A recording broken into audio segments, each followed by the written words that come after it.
Hi guys, in today's video we'll be looking at the part 2 for the edit tab under the preferences.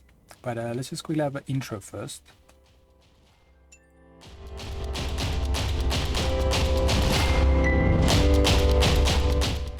So today's video can be found on softwaretraining.co.za.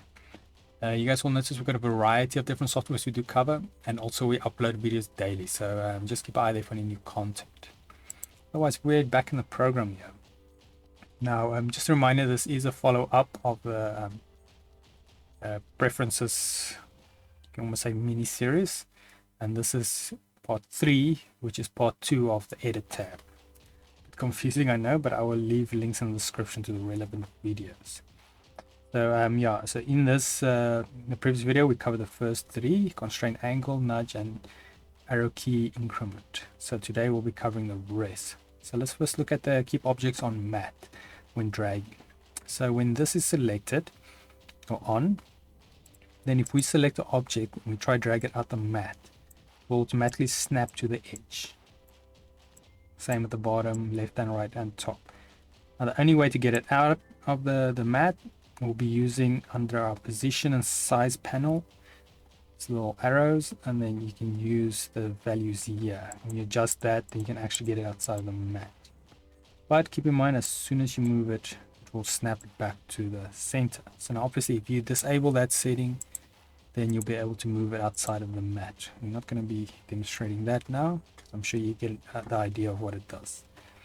Then keep proportions as default. Also remember, I could be wrong.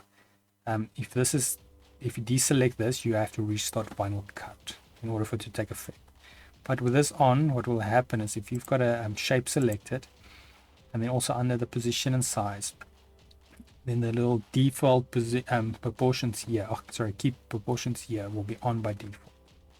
So if you deselect it in the preferences, then it will be deselected here. So basically what this does is if you edit the shape over here, it will keep the proportions constrained. And then yeah, and then the next up here on the preference edit tab, then we've got our preferences. We've got the do not keep proportions on free transform. So what this will do at the moment when it's selected on, it kind of works the wrong way around, to me at least. So what happens now is if you drag this, you'll see there's no proportions. It doesn't keep the constraint. So if you keep shifting, then it'll constrain the proportions. But it's just a bit the way they worded it. I think perhaps it's a bit confusing under their preferences. So now if you click this off, then by default it will keep constrained without you even holding the constraint key. But it's a bit inconvenient working like that, in my opinion. I rather just prefer to keep that one on. Like quite frankly, most of these default settings you can just keep on because they've set it up quite nice. Let me set that back before I forget. Okay, then next up here we've got the default shadow size. At the moment it's 0.050. So if we go to effects on top and we navigate to shadow layer, then we'll see here, but the size, it's 0.050. So this is basically the default shadow size that you can set there as well. Then we go to preference edit.